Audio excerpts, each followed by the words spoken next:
जब इंसान की तख्लीक का इरादा फरमाया तो फरमाया इन्नी जाइलुन फिल अर्द खलीफा, बेशक मैं ज़मीन में अपना नायब बनाने लगा हूँ। जब परवरदिगार ने ये इरादा फरमाया तो फरिश्तों ने अर्ज़ की या अल्लाह तो उसको नायब बनाएगा जो ज़मीन में खून रेजियाँ करे, जो फसाद बर्पा करे। तो पहला सवाल ये पैदा हुआ फरिश्तों को कैसे पता चला कि ये इंसान जमीन में जाकर फसाद करेगा, कत्ल और खून रेजियां करेगा। तो उसका जवाब ये है कि फरिश्तों ने लोहे महफूज पर देख लिया था, क्योंकि वहां हर चीज लिखी है कयामत की सुबह तक जो होने वाला है। तो मलाइका जानते थे कि ये जमीन में इंसान ने जाके फसाद करना है, तो लोहे महफूज से जो कुछ उन्होंने देखा उन्होंने उसी का सवाल परवरदिगार से किया। अब अल्लाह रब्बुल इज्जत की हिकमतें क्या हैं? परवरदिगार की हिकमतों में बहुत सी हिकमतें इसमें शामिल हैं कि जिसकी वजह से इंसान को नायब बनाया गया, अशरफुल मखलूकात का दर्जा मिला और लक़द करमना बनी आदम का ताज तकरीम का इसके सर पे रखा गया।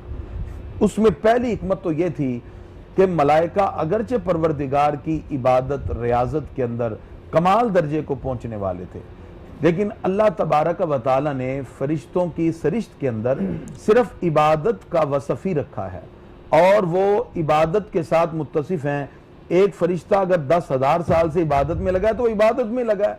उनके यहाँ तो वो खाने पीने की कैफियत थोड़ा सा ये है कि जिन अशिया से इंसान को बनाया जाने लगा था खलीफा, क्या उनको देख के फरिश्तों ने ये एक असेसमेंट की है कि ऐसा होगा ऐसा होगा? नहीं, लोहे महफूज में पड़ा था जैसे हवा पानी मट्टी आग से इंसान 4 अनासर बने तो इंसान बना, मिले तो 4 इंसान बने, इंसान बनता है। तो आप ये बताइए क्या इनको देखा या लोहे महफूज पे पड़ा? लोहे महफूज में तो बड़ी बड़ी बातें थी कि ताजदार कायनात आखिरी नबी होंगे, नबियों के सुल्तान होंगे, वजह तख्लीक कायनात जब वही हैं, तो फिर फरिश्तों ने बीच में ये बात क्यों कर दी? लोहे महफूज से पड़ा ना, फरिश्तों ने कोई एनालिसिस नहीं किया कि ये इससे बन रहा है तो हो सकता है ऐसे हो जाए। हाँ। फरिश्तों का जो बात थी या जो उनका इल्म था वो शक की बुनियाद पर तो था ही नहीं जी। जो शक की बुनियाद पर हो वो तो हाइपोथेसिस होता है, उसमें तो मफरूजात निकलते हैं। अल्लाह अल्लाह। उनका तो बात करना यकीन के दर्जे में था और उन्होंने लोहे महफूज पे देखा कि ये लोग जो हैं इंसान जो बनने लगे हैं ये जमीन में फसाद करेंगे। आदम अलैहिस्सलाम के जो बेटे हैं काबिल और हाबिल, उन्होंने आती काबिल ने सबसे पहले हाबिल को कत्ल कर दिया। फिर फरिश्तों ने जो देखा वो होने लगा, फिर वो हुआ। फिर वो तो जारी बात है अल्लाह ताला ने लोहे महफूज पर लिख दिया था। अब हिकमत क्या थी इंसान की पैदाइश की, जो असल में बात अर्ज कर रहा था जी।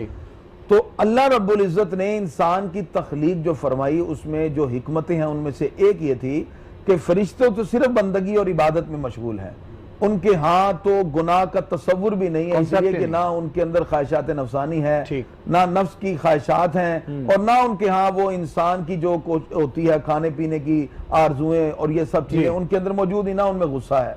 इंसान को गुस्से की कैफियत, ख्वाहिशात नफसानी और फिर जिंदगी की बहुत सी तायुशात के लिए, ख्वाहिशात के लिए उसकी कोशिश करना, ये सारी चीजें उसमें डाल दी गई। जब ये सारी चीजें डाल दी गई फिर उसे कहा गया इंसान ये सारी की सारी चीजें एक हद तक तुमने यूटिलाइज करनी है, एक हद तक तुमने इससे फायदा उठाना है।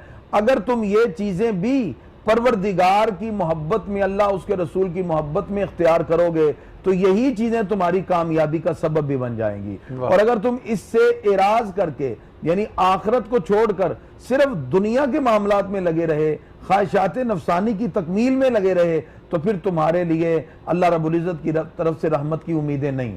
अब फरिश्तों के अंदर ना गुनाह है ना वो अल्लाह से बख्शिश चाहेंगे। फरिश्ते देखिए कहाँ फिर वो स्टैंड करते हैं अपनी इस बात पे कि जब वो गुनाह करते, फसाद करते, खून रेजी करते इंसान को देखेंगे तो वो खुश होंगे। वो कहाँ क्या स्टैंड करते हैं? फरिश्ते तो जारी बात है इस चीज को देख कर अपने इस बात पर कायम है कि हमने जो कहा वैसे ही हो रहा है। नहीं, फरिश्तों ने जो कहा मैंने पहले ही अर्ज किया वो तो लोहे महफूज पर देख कर कहा। वो तो उन्होंने अल्लाह रब्बुल इज्जत ने अज़ल से तकदीरें लिख दी लोहे महफूज पर, फरिश्तों ने वहां से देखा और कहा परवरदिगार ये जो तेरी तकदीर लिखी है उसके मुताबिक तो ये खून रेजियां करेंगे।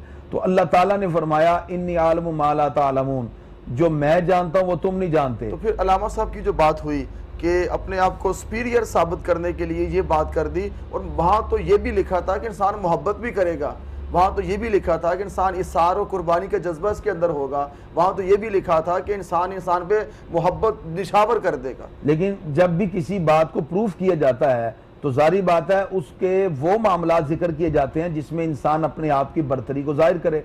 कोई भी शख्स किसी को जब एनालिसिस करता है तो अपनी बर्तरी के इजहार के लिए उस बात को जिक्र करेगा ना जिससे एक का लेवल कम हो दूसरे का बढ़ जाए।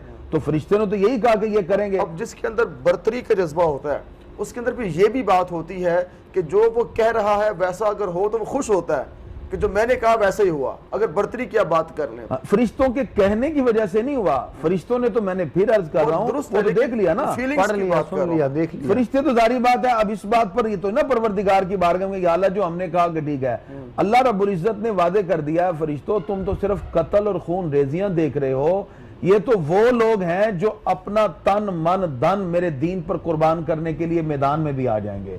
ये 313 होंगे तो बदर में खड़े होकर इस्लाम की सरबुलंदी की बात करेंगे। ये तो अपने घोड़ों को दरियाओं में दाखिल भी कर देंगे। ये मेरी बारगाह में गुनाह और इस्तिग़फ़ार के लिए तवील सजदों के साथ और हलाल चीजें जो खाने के लिए भी हलाल होती हैं, ये उससे बचकर रोजे की कैफियत से दो चार होंगे। ये क़यामुल लैल की खूबियों से मुत्तसिफ होंगे। यानी अल्लाह ताला इंसान की उन खूबियों और अजमतों को वाजे करने के लिए फरिश्तों के सामने वाजे कर रहा था। उस साफ को, उन खूबियों को फरिश्तों ने नहीं देखा था। फरिश्तों ने यकीनन देखा। मैंने फिर अर्ज कर रहा हूं कि फरिश्ते तो अपनी बड़ाई जिक्र करेंगे ना, वो तो उस बात को क्यों जिक्र करेंगे जिसमें अब हैरत ये हो जाती है थोड़ी सी कि वो अपने खालिक से कह रहे फसाद कर, खालिक को पता है सारे मामलात का, उनको बताने की समझाने की कोशिश की जा रही है। जारी बात है वो तो जो कुछ उन्होंने देखा उन्होंने परवरदिगार की बारगाह में तो अर्ज करना है कि या अल्लाह हम इनसे अफजल हैं क्योंकि हम इबादत करते हैं और ये जो है खून रेजियां करेंगे। लेकिन परवरदिगार ने दूसरे पहले की भी वजाहत फरमा दी कि ये सिर्फ खून रेजियां नहीं करेंगे, ये मेरी राह में अपनी जानें भी पेश करेंगे, ये इस्लाम की सरबलंदी के लिए तन